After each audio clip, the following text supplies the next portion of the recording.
about mindset. Okay. All right, guys, here's where I'm at. When Stan started talking about mindset, I wanted to know, well, what is mindset? Some of you might not even know what mindset is. So I look for the definition of just mindset. Mindset is our belief system. It's how we think, how we feel, and just how we respond to the world around us. Yeah, the older you get, the more fixed your mind gets. That's how it goes. Because of beliefs that we've carried on from our family, from our traditions, and they will create certain, like a glass ceiling for us. I don't know if you understand what a glass ceiling is. A glass ceiling is something that we put there ourselves, and we think that we cannot be anything more than that. Like at my age, I struggled with going back to school. I thought, I'm getting too old to take on all this education and to learn. My brain can't hold the amount of content. I'm not able to pass a test because I can't retain the information.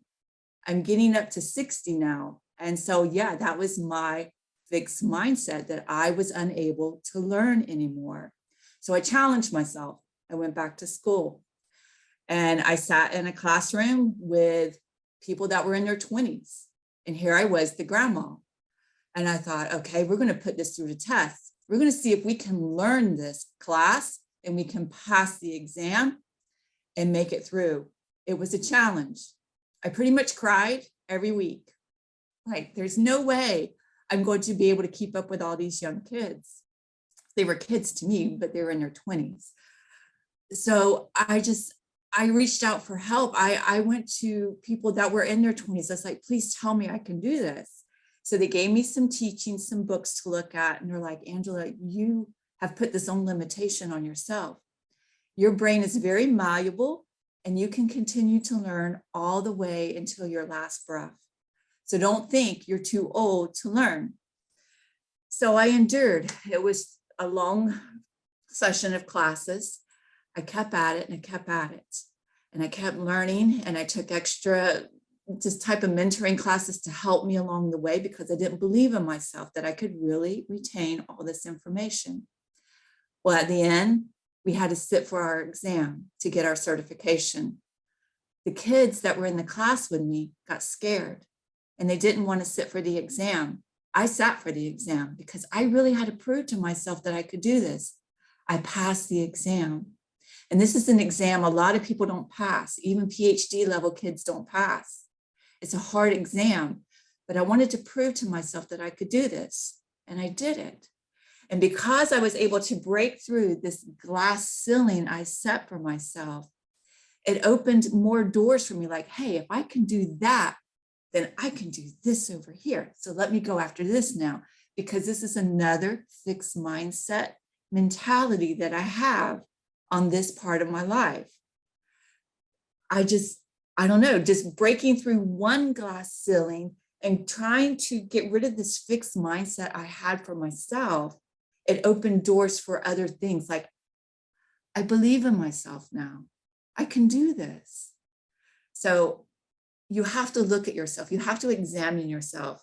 Like I told Stan, I became my own researcher. I had to really understand, what was this challenge I was facing? What was my belief system in the challenge I was facing? And I put it to the test.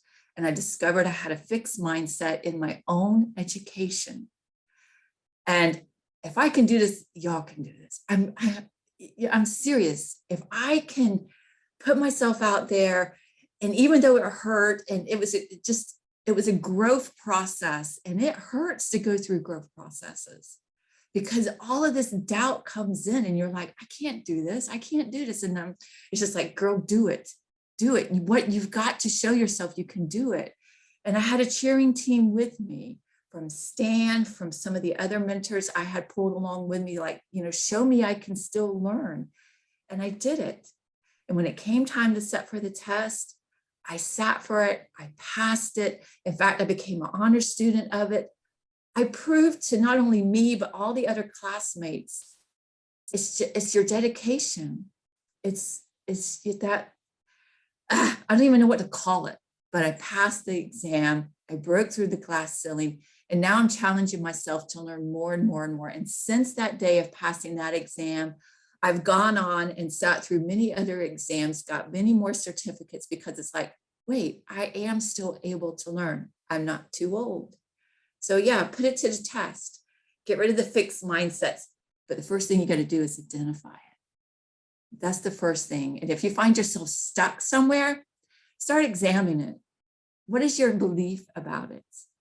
Be it money, be it, your career in life or your education. Really look at it.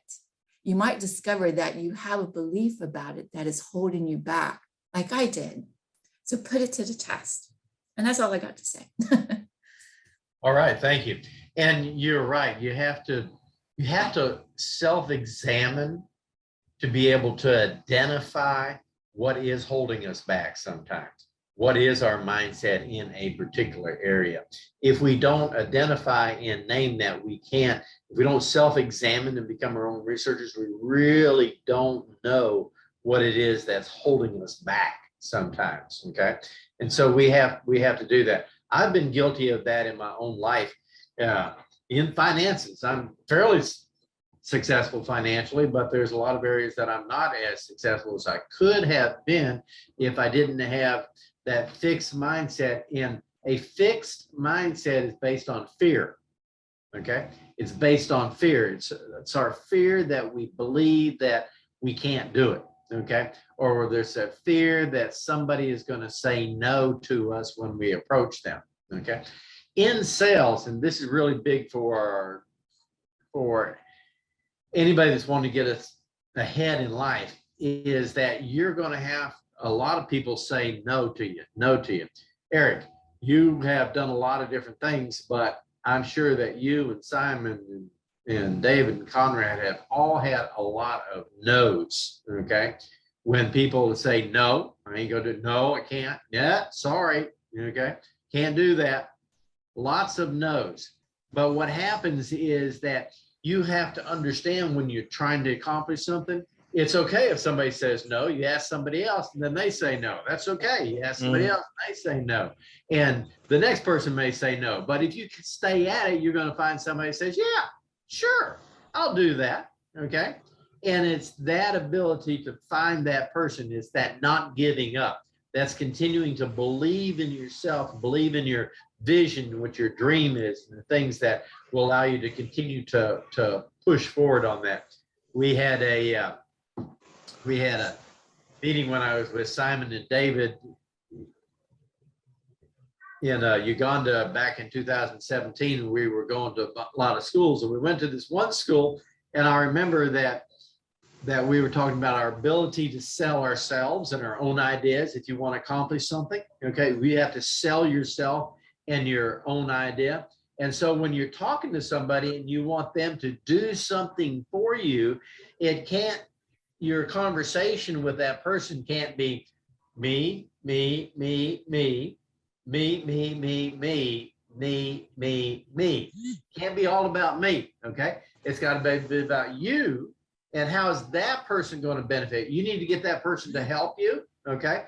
But in the process of getting that other person to help you, you've got to show that other person how they are going to benefit, okay, from helping you, or how in the long run that's going to benefit maybe the people that they love, okay? The people that they're around, their own community. So it may not directly benefit them as much as it benefits some of the other people that they love, some of the other people that they're around, if they will at least stop and help you to accomplish what it is that you want to accomplish, and your willingness to push forward on that process. Okay, so if that makes sense.